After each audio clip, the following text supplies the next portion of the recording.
Welcome, and thank you for standing by. At this time, all participants are in a listen-only mode. During the question and answer session, you may press star 1 on your touch-tone phone if you would like to ask a question. Additionally, today's conference is being recorded. If you have any objections, you may disconnect at this time. I would now like to turn our meeting over to Ms. Irene Ahir. Ms. Ahir, you may begin. Thank you. Hello, and welcome to today's FDA webinar. I am Irene Ahir of CDRH's Office of Communication and Education. Today's webinars focus on aspects of the Unique Device Identification Program. To start, we will provide a basic overview of UDI requirements, followed by specific recommendations on getting ready for the Global Unique Device Identification Database, also called GoodID. The goal of these webinars is to help labelers of Class 2 implantable, life-supporting, life-sustaining, and new Class 3 devices prepare to comply with requirements outlined in the UDI final rule. Today, we have two center experts on UDI with us, both from the Office of Surveillance and Biometrics. Loretta Chi, Regulatory Policy Analyst, will present the Unique Identification Program, UDI 101. After Loretta's presentation, we will have a 30-minute break before Indira Kanduri, CDRH's GoodID Program Manager, presents Getting Ready for GoodID. After each presentation, we will host a Q&A session during which our presenters will be joined by Anita Rayner, Associate Director for Policy and Communications, also with the CDRH Office of Surveillance and Biometrics. Now, I give you Loretta. Thank you, Irene, for that introduction, and welcome everyone to this webinar entitled UDI 101. The purpose of this webinar is to give you a brief overview of the, a very high-level overview of the, to give you a brief overview of the UDI program, a very high-level overview, and to familiarize you with some of the requirements of the UDI program. We will begin with a background about the UDI program, move on to a discussion of the compliance states, then we'll talk about general exceptions. At this point, the presentation will turn to the UDI requirements themselves.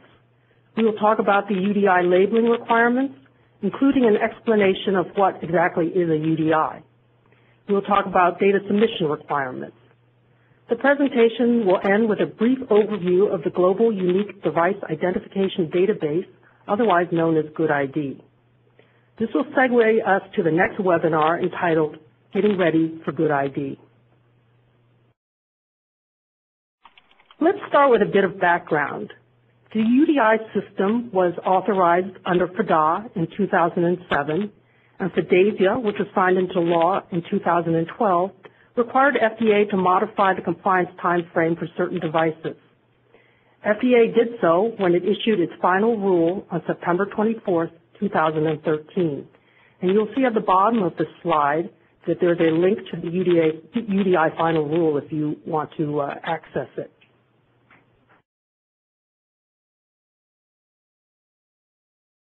The UDI system's objective is to establish a system to identify medical devices through distribution and use. By use, we interpret this as meaning to point of use or point of care, usually being used by or on a patient. The goal of this program is to facilitate rapid and accurate identification of a device and to prevent incorrect identification. It is intended to enable access to important information concerning the device, thereby reducing medical errors. It's intended to allow more accurate post-market adverse event reporting so that problems can be identified and corrected more quickly. It is also intended to standardize device use documentation in electronic health records, leading to a more robust post-market surveillance system. And it is intended to help manufacturers and others more effectively manage medical device recalls. So what is a UDI? A UDI is a unique code on the device label, package, or in some instances on the device itself. Excuse me. It is both in human readable, meaning plain text, and machine readable formats. Here on this slide, you see some examples of the machine-readable formats, including the 1D and 2D barcoding, and an abstract of the RFID technology. And in fact, if you have a smartphone that has a scanner mechanism, you can actually scan these barcodes, and it does come up and says UDI 101 and today's date. All of these machine-readable formats are acceptable under the UDI rules, but for purposes of this presentation, we are going to use the 1D barcode as an illustration.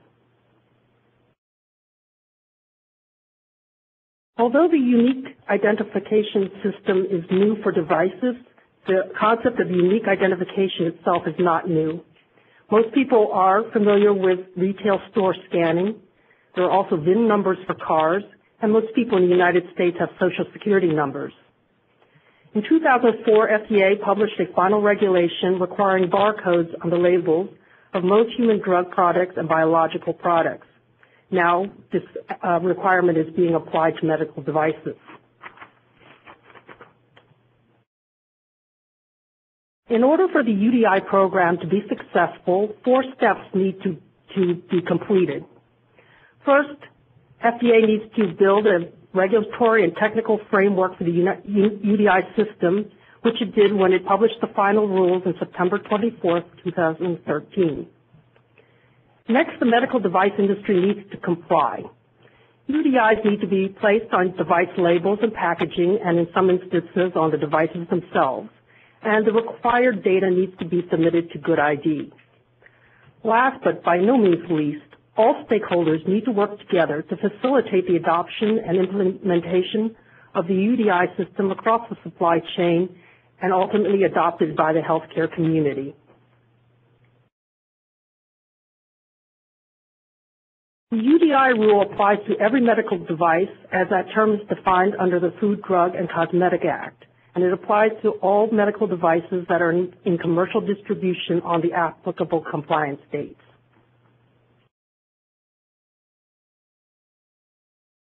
Although most of the provisions of the UDI final rule went into effect in December 2013, the UDI program is a transformative and important program for the medical device industry. To give everyone enough time to prepare and to ensure orderly compliance with the regulations, FDA has set compliance dates for the UDI requirements to be phased in over a 7-year period. These compliance dates are based primarily on device classifications, with the compliance dates for higher risk devices occurring first. So you see on the slide a group of key compliance dates, and you'll see that the first compliance date, September 24, 2014, covered Class 3 devices as well as devices licensed under the Public Health Service Act. The next compliance date is September 24, 2015, and it applies to implantable, life-supporting, and life-sustaining devices. Class 2 devices have a compliance date of September 24, 2016. Keep in mind that devices that are required to be directly marked, and these are devices that are intended to be reused and reprocessed between uses, have to keep in mind that there are 2 compliance dates that apply to them. They may be the same date or they may be a separate date. They may be a different date. So you see that the direct marking requirement for implantable, life-sustaining, life-supporting devices is also September 24, 2015. These are the key compliance dates. If you want more details on compliance dates, you can access the link that's on the bottom of the slide.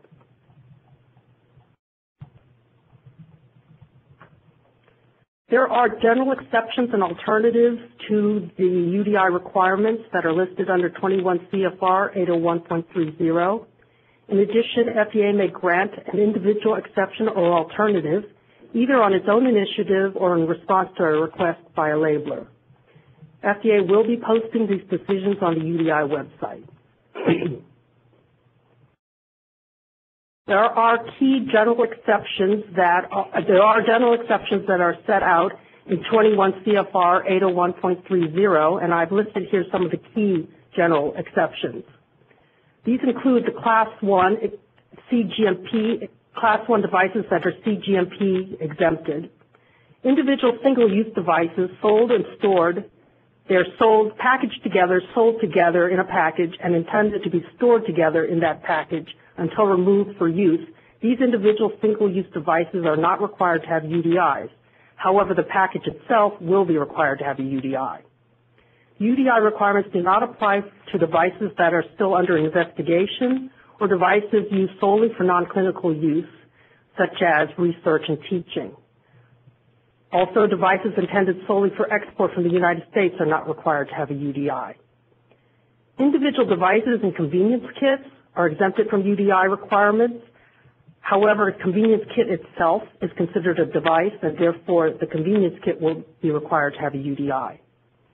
There is a 3-year grandfather exception for devices that are packaged and labeled for sale prior to its applicable compliance date. These devices have 3 years before they are required to have a UDI. As I said, these are key general exceptions. There are more, and you can see the full list of exceptions under 21 CFR 801.30, and the link is on the bottom of the slide. So let's now sort of summarize the basic UDI requirements. First, a UDI is required on every device label and device package, and in some cases on the device itself, unless an exception or alternative has been granted by the FDA. Second, key information, both on the label and the UDI, is required to be submitted to the Good ID. Finally, dates on the device label, certain dates on the device label must be in a specified format by the device's UDI compliance date.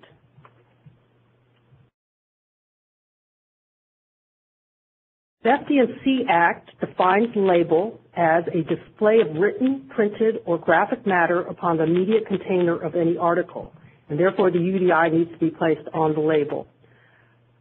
If your package is a retail package and the UDI is on the immediate container of the article, of the device, and then there is a clear plastic wrap around that container in which you can clearly see the UDI, there's no requirement that the UDI be on that plastic wrap. The labeler is the entity responsible for complying with UDI requirements.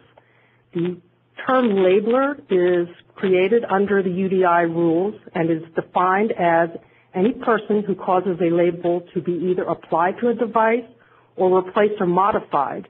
And in both cases, the intent is that the device will be placed in commercial distribution and the label will not be subsequently modified or replaced. Generally, it is the device manufacturer that is the labeler, excuse me, but that is not always the case. The term also includes device repackagers, device relabelers, reprocessors, and assemblers of convenience kits. Distributors who only place their name and contact information on the label without changing the label any further are not considered labelers. Another role that is important to understand is that of the Accredited Issuing Agency, or IA. Every labeler is required to work with one or more IAs to develop its UDIs. FDA accredits issuing agencies. FDA accreditation requires issuing agencies to conform to certain international standards, and FDA may revoke an IA's accreditation if the IA fails to conform to these standards or engages in other types of wrongdoing. FDA has accredited several issuing agencies, and labelers are required to work with at least one. However, FDA does not recommend one issuing agency over another. And in the next to last slide in this presentation, you will see a link to the FDA accredited issuing agencies. So let's go back to what is a UDI. It is a mark on a device, device label, or device package. If it is on the device label or package, the UDI is required to be both in plain text form, meaning human readable form, and machine readable form. If the UDI is required on the device itself, as in an instance of devices that are intended to be reused and reprocessed between uses, the UDI can either be in plain text or machine readable form. Both are not required. Now let's turn to the makeup of the UDI itself. The UDI is a unique alphanumeric code. It is the sum of both the device identifier, or DI, and the production identifier, or PI. Here we have a fictional example of a device label with the UDI shown as a single barcode.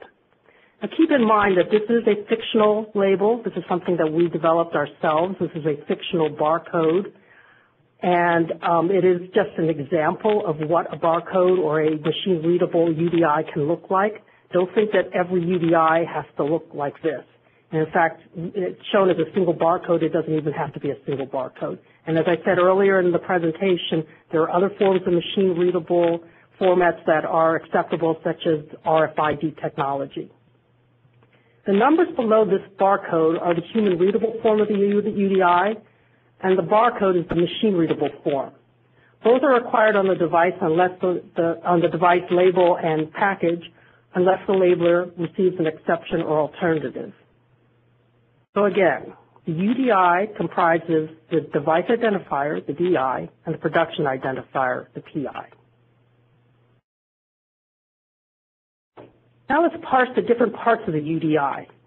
The DI is a mandatory fixed portion of the UDI that identifies both the labeler and the specific version or model of a device. Once assigned to a specific model or version of a device, the UDI never changes. If a different version or model becomes available, then a new UDI will be required for that new version or model. The DI serves as the primary key used to look up information about the device and good ID. Only one labeler can be associated with each DI. The production identifier is the variable portion of the UDI. When certain information is on the label, it should be on the UDI as well. This information includes lot, batch or serial number, expiration date, or date of manufacture. Note that Class 1 devices are not required to include PIs in their UDIs. To bring date formats in line with international standards, dates on the label that are intended to be brought to the attention of the user, such as manufacturing date and expiration date, must be in the following format: 4 digits for the year, hyphen, 2 digits for the month, hyphen, 2 digits for the day. Therefore, in this example, January 30th, 2014 will be written as 2014-01-30. The compliance date for the date format requirements is the same compliance date as for the label and data submission requirements. Now let's talk about packaging. UDI regulations define device package as a package that contains a fixed quantity of a particular version or model of a device. Each level of packaging requires a new UDI.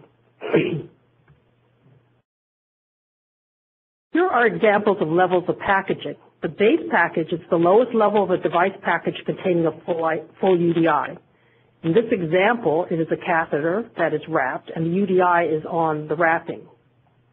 In this example, the base package primary DI is 1001. Keep in mind that when the labeler assigns DIs to its devices, it is according to the standards set by the issuing agency. This primary DI that we're using is fictional. It's an example. Your DIs will not be 1001. The next level of packaging, say these catheters, these individually wrapped catheters, are then placed in a box of 30. That box of 30 is the next level of packaging, and it will require its own unique DI. In this example, it is 2001, again, a fictional DI. Now let's say these same catheters are also boxed in boxes of 50. The boxes of 50 is a different next level of packaging, second level of packaging, and it will require its own unique DI, which in this example is 2002. Now let's go back to the box of 30. Say 12 boxes of 30 are placed in a case. This case will be the third level of packaging and will require its own DI, which in this hypothetical example is 3001.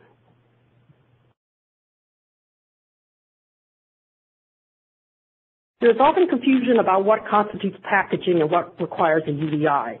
Here are examples of what we do not consider packaging and do not require UDI. Any type of wrapping intended to protect the device from damage during shipping is not considered packaging. So therefore, bubble wrap, styrofoam containers, paper wrapping, these are not considered packaging requiring a UDI. Pallets, especially when the number of units differs from pallet to pallet, are not considered packaging. Shipping containers used to transport devices, particularly when the contents differ from one shipment to another, are not considered packaging. So for an example, when UDI fulfilled a customer order by putting in different products to fulfill the order, the box that these products are placed in for shipment is not considered packaging and does not require UDI. Let's go back now and review. The UDI system has two parts. There's the labeling requirement, which I've already discussed, and the data submission requirement.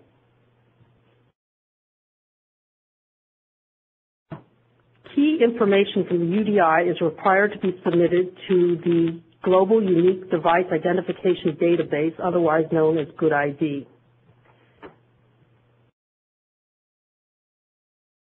The GoodID serves as a repository of key device identification information.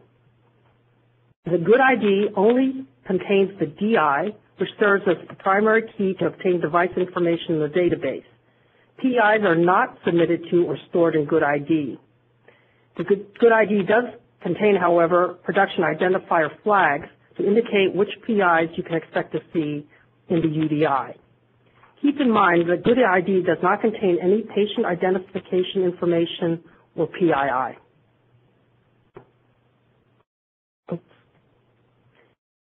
Here's an overview of the GoodID system. There are two methods by which you can submit your data. You can either use the GoodID web interface or the HL7 STL. The web interface allows for only single entry submission, while the HL7 STL allows for multiple entry submissions simultaneously. Here's an example of a web interface that is displayed in the GoodID. The GoodID holds all required data elements. The list of required data elements can be found in the GoodID resources page. The link to this resources page is at the second to last slide of this presentation. Now keep in mind that this example of a DI record is only one page. It's actually multiple pages, so I don't want you to think that this entry is only one page. Labelers who need to submit DI records to GoodID must first get an account. So instinctively, you might think that the first step will be to go get a GoodID account. However, it would be better to first prepare yourself before you apply. We have developed an elaborate checklist detailing what users should do to get prepared.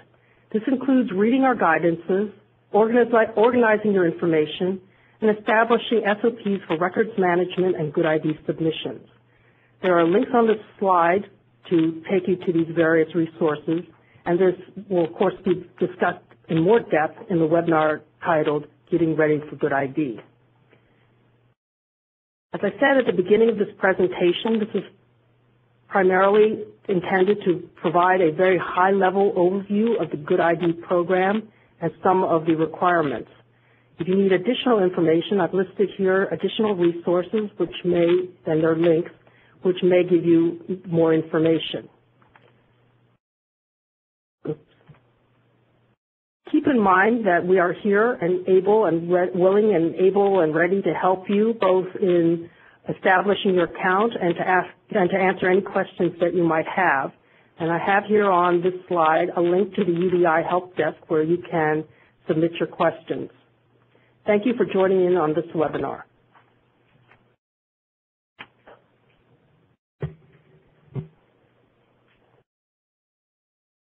We'll now take questions. Thank you. At this time, we will begin the question and answer session. To ask a question from the phone lines, please press *1. You will need to unmute your line and record your first and last name clearly when prompted. To withdraw your question, please *2. Once again, if you would like to ask a question from the phone lines, please press star 1. You will need to unmute your line and record your first and last name clearly. One moment for our first question, please.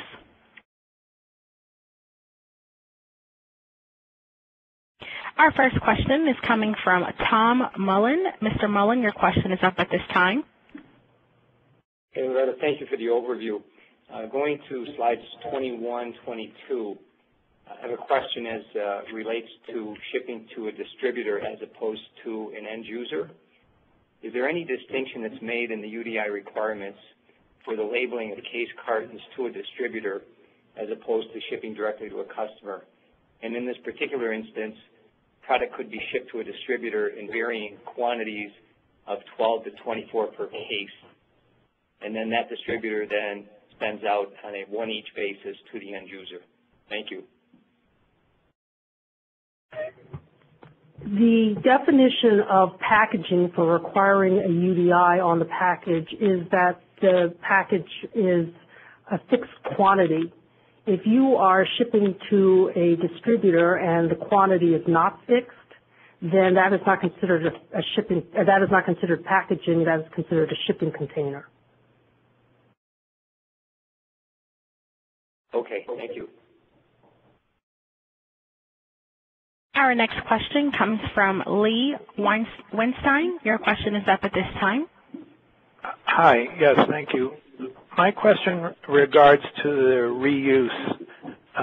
I manufacture a biofeedback device which is wearable, and it's used to measure muscle activity on someone's head to indicate whether they're clenching or grinding their teeth. It's designed to be used in sleep. So a dentist might buy one of these and loan it out to a patient to measure how much they clench and grind in their sleep. The device is quite small, so I'm thinking this is reused because it's used on different patients. And does that mean that this entire label is going to have to be placed on the device itself?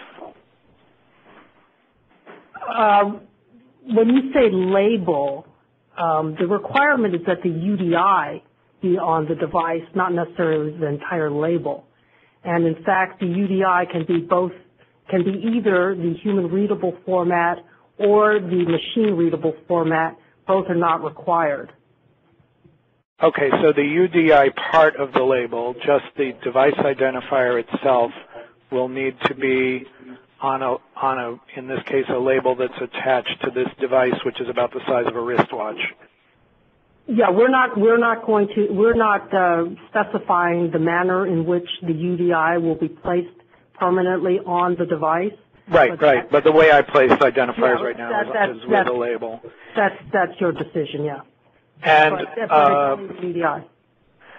okay, so I'm interpreting this correctly to say that my device is considered a reusable device since it could be used on more than one patient, and so the UDI would have to be on the device itself. We are in the process of drafting a guidance that talks about the direct marking requirements and reprocessing, and unfortunately, because the guidance is in development, we're not able to discuss it in more detail at this time. Okay, thank you very much.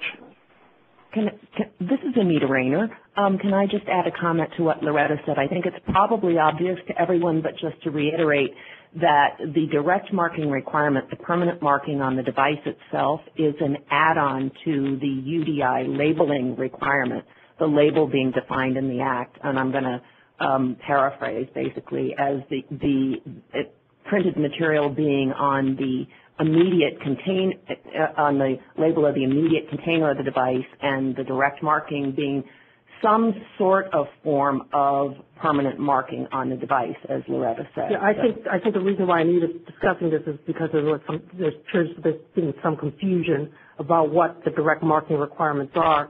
It is the UDI that needs to be directly marked, and it is either the human readable or the machine readable format. There's no requirement that, under the UDI rules, there's no requirement that the entire label be permanently marked onto the device. And as I said earlier, and may I also, reiterate what I said earlier in one of my slides, there are two compliance states that people have to be aware of if their device needs to be directly marked. There is the label and data submission compliance state, and then there's the direct mark compliance state. I understand, and my device is not implantable, so it's not up for the dates that are this year, but I do want to understand what I need to prepare to do. So from what you just said, the number needs to be on there on the device itself because it's reusable. Does that mean that the UDI number needs to be on the device itself in both human readable and machine readable form, or is it sufficient for it to be on the outer label in both of those forms and on the device itself in only one of those forms? On the device itself, it's acceptable to be in one of the two forms, and on the device label and packaging, it is required to be in both forms. Thank you very much. Our next question comes from Jeannie Batista. Your question is up at this time.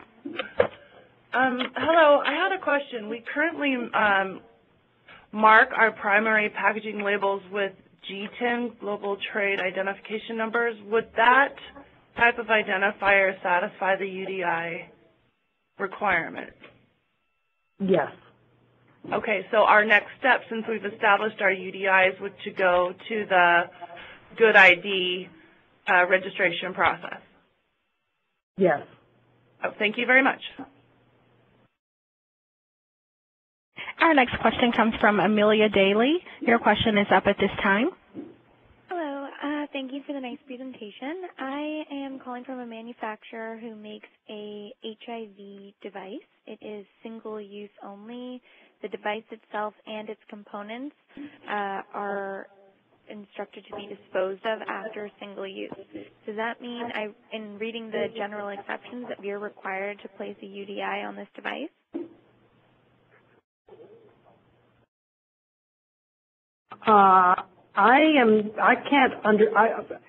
Based on your description, I cannot quite answer the question because I don't have a full picture of what your device is. So I think it would be better if you were to put in a more descriptive detail of your device and so forth, maybe even a diagram of it into help desk. Okay, yeah, I will do that. Now, say for instance, let's just be hypothetical here that they do decide it is individual single use. If we put those in packages of 50, would that larger version require a UDI? I'm a little confused. So you say that this is I'm sorry. Go ahead. You say this is a single-use device and it's packaged together? Say, for instance, you wanted to ship 50 single-use devices. Are these devices intended to be kept in the same package until removed for use? They are kept in individual packages.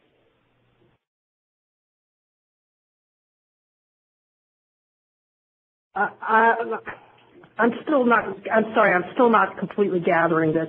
When you say they're kept in individual packages, you mean they're taken out? All right. So you have individual use devices that are each in their own package, and then the packages are put together into another box, say. Correct. Then that's a next level of packaging that will require its own DI. Okay, so even if it is qualified as this individual single-use device and therefore exempt from UDI? Well, the single-use exemption only applies if it is a device that is placed in the package, shipped in that same package, and intended to be kept in that package until use. Okay, so combining them and putting them in a larger carton would immediately remove that exemption. Well, it's because they're not intended to be kept together in that package until use. That's what takes it out of that exception. I'm sorry. To add to what Loretta was saying, I think the idea with the individual single-use device exception is that if you've got a number of single-use devices all packaged together that stay in that larger packaging and are perhaps removed one by one from that larger, from that higher quantity set of packaging. The one UDI that needs to be applied is on that higher level of packaging because it is available at the point where that perhaps one or more than one of those individual devices is used. I understand. Okay, thank you for that clarification. Our next question comes from Charity Hovel. Your question is up at this time. Hello, I need a clarification on the direct marking for implantables. On slide 9, you had the direct marking date of September 24th, 2015 for implantables, life-sustaining, and life-supporting devices. And in the Federal Register, there was an exemption for implantables. Let me take a look at the slide for a minute. No, yeah, right. There is no direct marker requirement for implantables. Okay, so just life-sustaining and life-supporting. I'll change it before it goes up on the web. Thank you.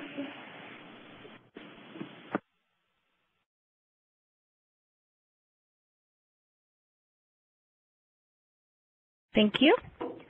Our next question comes from Maggie Popel. Ms. Popel, your question is up at this time. Yes, thank you.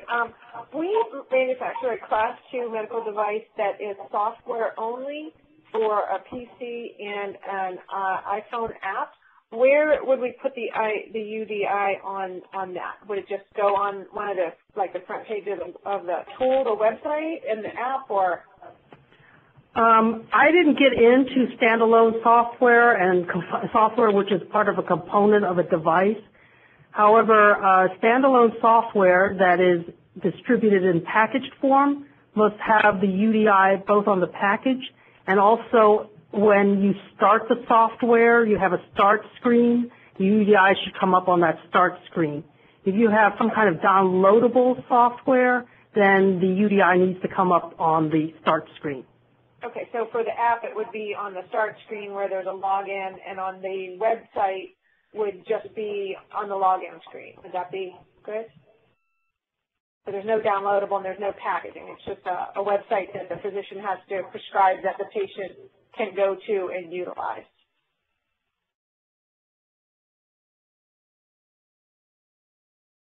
We haven't really come across this question before about website. So could you do me a favor and submit to this to help desk, and we'll. Great, thank you so much. And our next question comes from Lauren Sally. Ms. Sally, your question is up at this time. Hello. I have a question about breaking up the UDI barcode.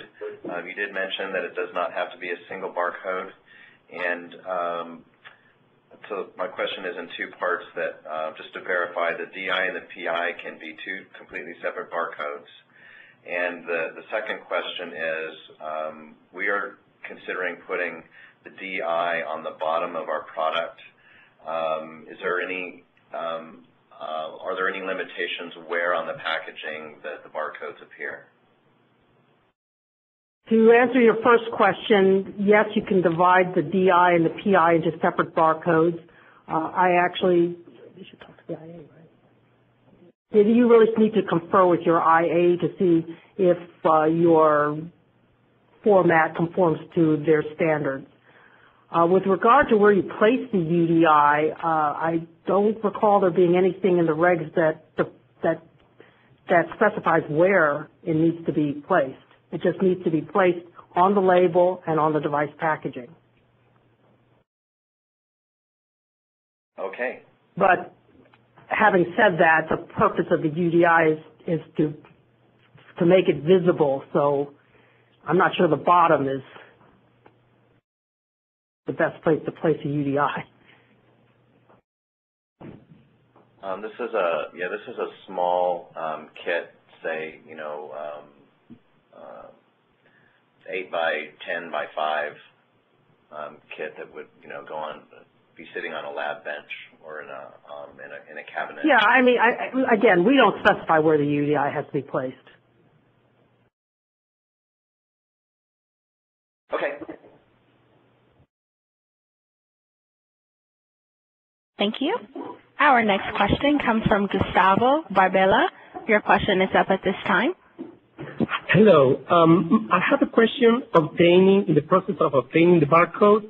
I tried to do it through internet, but I'm not a resident from the United States. Actually, I'm overseas. So when I tried to do the process, the only address that it allowed me was a U.S. address, which I don't have for now. So I wonder how can I obtain that, or if I can put my company address that is in the U.S. Are you importing the products into the United States? No. The product is U.S. manufactured, is FDA approved, and the 510K is on my name. But I moved to another country. But the product is still being manufactured there. So I am in charge of doing all this process, but my permanent address is not in the U.S. Okay. Where is the product being manufactured? New York. New York. Yes. And then that means that the manufacturing facility that you're using to manufacture a product should be registered and listed. Yes. Well, we have the company. Therefore, it is that manufacturer that is the labeler, and therefore it is their address that needs to be placed. But it's me. I am the president. I understand that it is your product and that you're the 510K holder. However, you are contracting out the manufacturer of your products, and therefore it is that contract manufacturer who becomes the labeler. I'm sorry. I'm sorry to interrupt you. We do software, and we are doing the software using many internet tools and everything. So I am the manufacturer. I am running the factory. I am the president of the company that builds the product. I'm also the 510K owner. So it's me, the one that has to do this. Can I use my address of my company in the U.S. instead of my home address?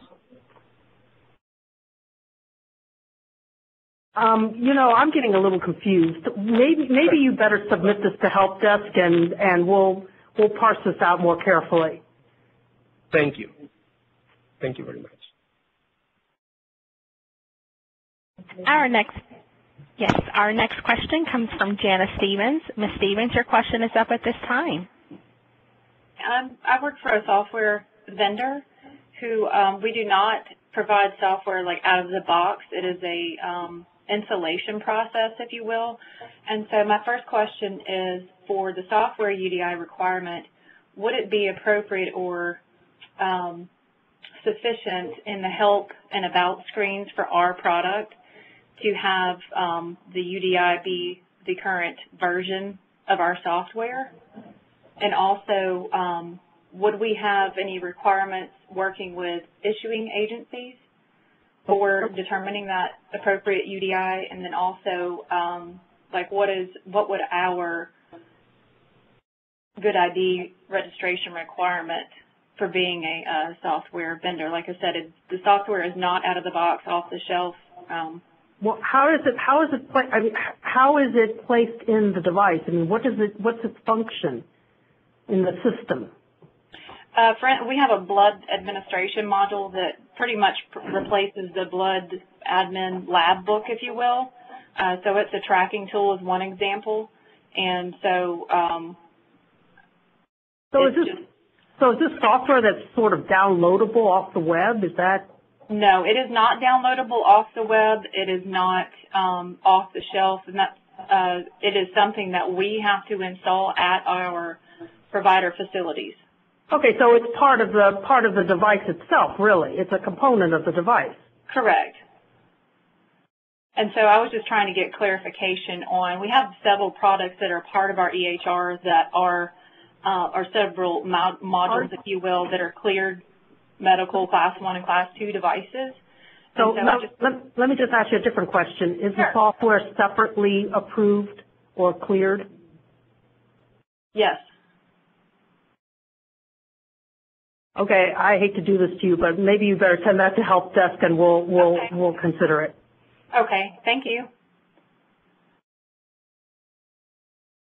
Our next question comes from Deborah Prieb. Your question is up at this time. Deborah Prieb or Prieb?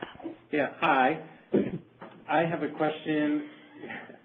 I'm not Deb, but we have a device, a single-use device that's packaged in a case of 30. And that packaging is generally a corrugate.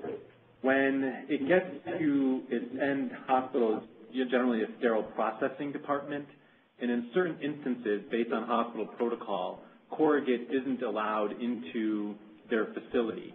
Therefore, we suspect that those devices are then, stored outside of that final packaging, but that's not how we ship them. If that's the case, do those single-use devices each have to have a UDI on them? Are those devices wrapped individually?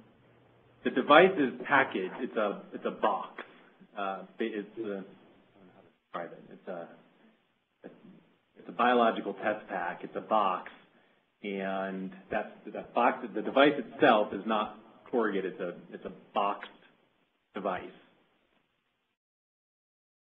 that end up in a sterilizer. So the box that the device is printed on, the information on the box that ends up in the sterile processing unit, would that box also have to have a UDI on there? And then when it goes to central servicing, they take it out of the box, and the box gets thrown out. That's correct.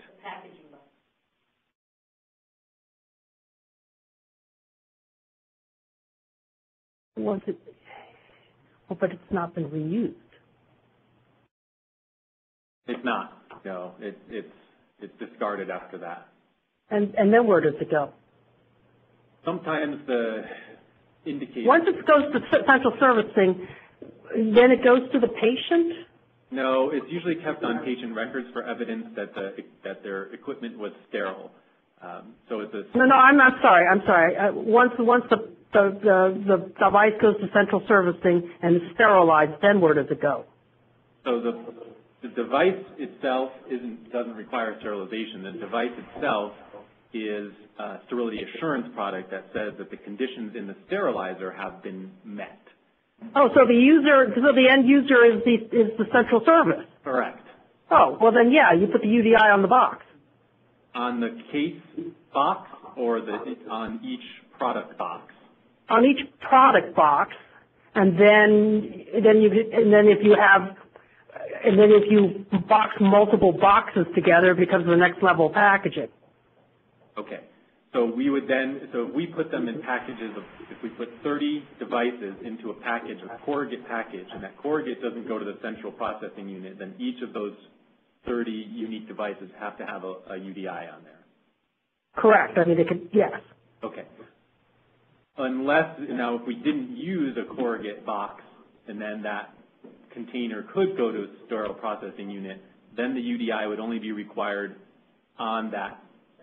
No, I don't think that makes any difference because you said that once it goes to central processing, they take it out of the box. Yes, they do. Yeah. So, yeah, it would have to be on each individual unit. Okay.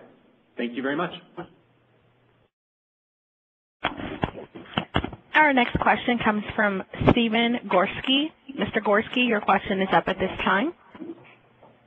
Hello. I have a two-part question.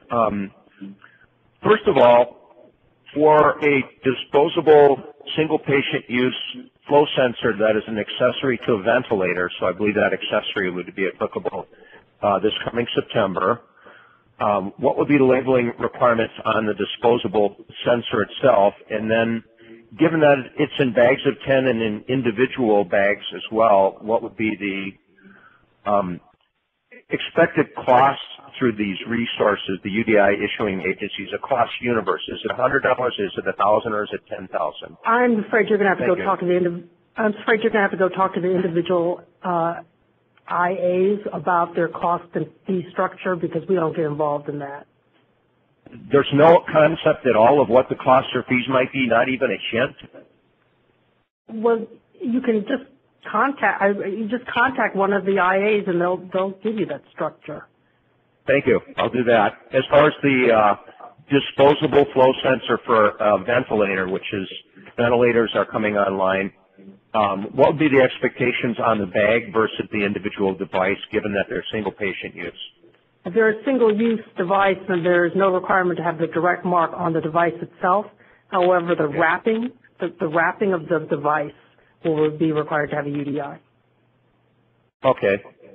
Do you know of any like web forums that are starting like on RAPS or anything as far as people discussing these things amongst ourselves? I can check that, but if you have any pointers, that'd be helpful. That's all I have. Thanks. Was that a question? The question was, do you know of any web forums that have started around UDI that you can recommend, or only the FDA's guidance information? No, there's blogs on LinkedIn and so forth. Okay, fair enough. Thanks. But we don't endorse the LinkedIn site. It's just an informal conversation between people outside of FDA. Great, thanks so much. Our next question comes from Victor Hernandez. Mr. Hernandez, your question is up at this time. Thank you. I have a question. Our hardware uses software, and the hardware sometimes is configured differently. Would each configuration need a UDI, unique number? Okay, I didn't really get into how you determine what is a version or model of a device. It is up to the labeler to determine whether a change to a device constitutes a new version or model. So if the labeler itself decides that a change to the device does bring it up to a new version or model, then you'll need a new DI. However, if you don't consider it to be a new version or model, then you are not required to have a new DI. Okay, and I have another question. Thank you. We sell audiometric equipment, and so we have accessories like earphones. Would those also require a UDI as well? If these accessories are sold separately, then yes, they are required to have a UDI. Okay, that's it. Thank you. Our next question comes from Naveen Irian. Your question is up at this time. Okay, hi. So I have a couple of questions. One is a distributor of a class 1 and 2 devices. They do add their own part number on the product, but they don't obstruct the original manufacturer's information. So they do it for inventory purposes, and they sell it under the inventory part number. Would they need to have their own UDI? I would say that the only changes that they're placing on the label is their contact information, their name, and then some kind of internal inventory number, something that is obviously not, you can't confuse it with the UDI. Then I would say that they're not required to have, they're not a labeler. Even though they sell it by that part number and take complaints against that new part number?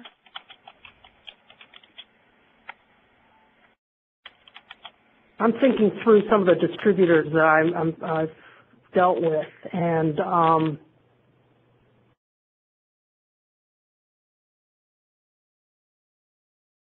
I think part of the challenge in this is actually made easier, unfortunately, by us seeing the actual label and how the manufacturer's name and address is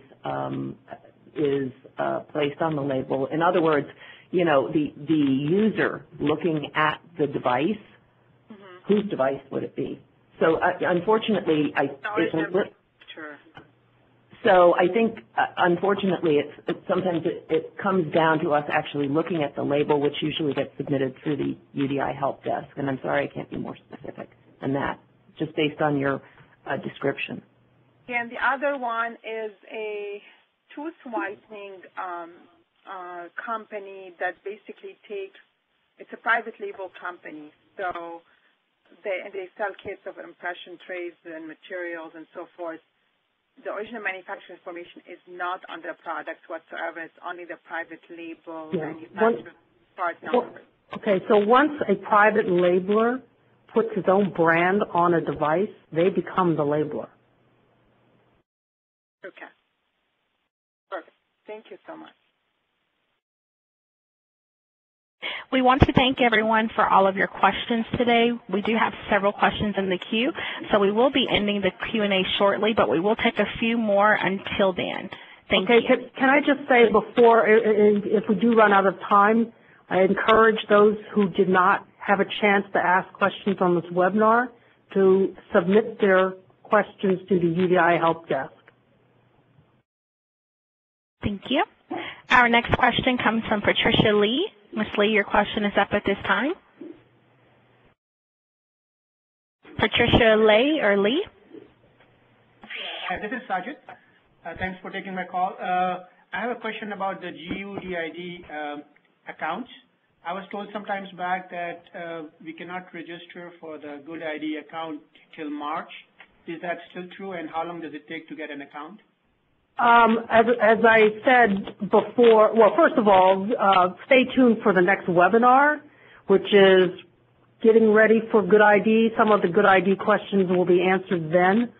Right now, the GUDID is open to Class 3 labelers and devices that are licensed under the Public Health Service Act. We will be opening the GUDID to implant life-supporting, life-sustaining devices soon, and then after that it will be opened up to the Class 2 labelers. We don't have a date yet for the Class 2 labelers.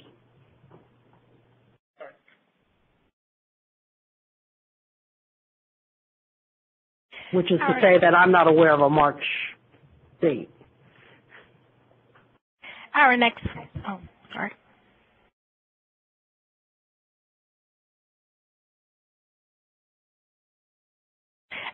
question comes from Marianne Egley. Ms. Egley, your question is up at this time. Thank you, everybody, for your time.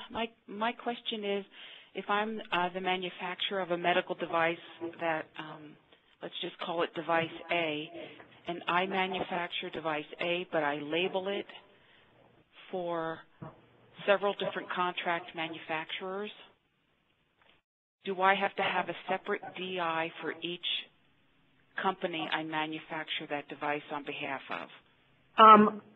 If I understand your question correctly, you're the contract manufacturer and you're manufacturing the device on behalf of other companies that are putting their brand on the device. Is that correct? Correct.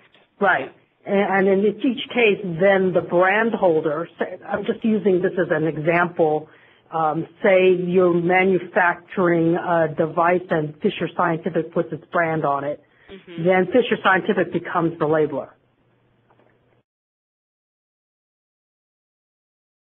But even though I am doing the physical manufacturing? The definition of labeler is someone who causes the label to be applied to the device. Although you're actually putting the label on the device, it is the brand holder, who is actually causing the label to be placed on the device. Okay. So they're actually causing you. They're causing you to put the label on the device. Okay, great. That's great clarification. Thank you. This is Anita Rayner again. To add to what Loretta said, and I guess it's obvious at this point, that if a user picks up the device and looks at it in this last case, in this last example, and it says Fisher Scientific, and they look up the DI in the GUDID database, the record that should be pulled up should relate to Fisher Scientific because that's what's on the label. Thank you. But my concern was, in the event, God forbid, that there's some kind of a manufacturing issue, wouldn't the information on the DI need to point all the way back to the actual manufacturer/processor of that device? That would be sort of the logic that you would think of, but you see, we're depending on the fact that you, when you ship the device to Fisher Scientific, are keeping the records of what you've shipped.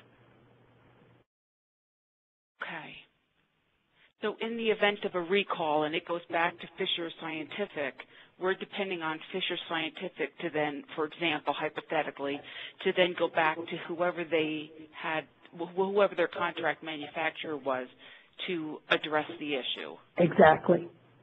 Okay. Great. Thank you. Our next question comes from Yi Chen. Mr. Chen, your question is up at this time, and this may be our last question. The question was answered as the last question. Thank you. Thank you, Mr. Chen. Our next and final question then will be from Jessie Jung. Your question is up at this time. Hi, thank you for the overview on the UDI requirements. My question is, if we are a manufacturer and we make device A and then we make a variation of that same device for a different company and it has, we manufacture it for the brand of the other company, who is the labeler on record of the second device? The brand holder. It's the same situation that we're talking about in the question before. Right. So, okay. So even if everything goes back to me, it would be the brand holder who is required for all that labeling requirements, even though they would eventually go back to me. What do you mean by they would go back? What do you mean by go back to you? It goes back to me because I guess we would be providing them with all of these devices, and they're really merely, I think, barely distributing it, right? The entire system would be set up by us, and I guess they would, in my mind, I feel that they would ask for our help on. Go ahead. You may be setting up the system, you may be handling the compliance, but it's ultimately the brand holder who is responsible. So although you may actually be doing it, they are the ones that are responsible. So if it doesn't get done, they're the ones who are they're held liable for complying. Okay, thank you. Thank you. This is Irene here. We appreciate your participation and thoughtful questions. If you were actually unable to submit a question this afternoon, please submit your question to the UDI Help Desk at www.fda.gov/UDI. Recordings of today's webinar, along with the slide presentations and transcripts, will be available at www.fda.gov/training/CDRH Learn by Friday, January 23rd, under the tab Unique Device Identification System. If you have additional questions about UDI or Good ID, please use the contact information provided at the end of the slide presentation. As always, we appreciate your feedback. We will now take a 30-minute break before the start of our next presentation, Getting Ready for Good ID, presented by Indira Kanduri. Please feel free to stay on the line or disconnect and call back shortly. The presentation will begin promptly at 2:30 Eastern Standard Time, and the dial-in number and passcode will remain the same. Thank you.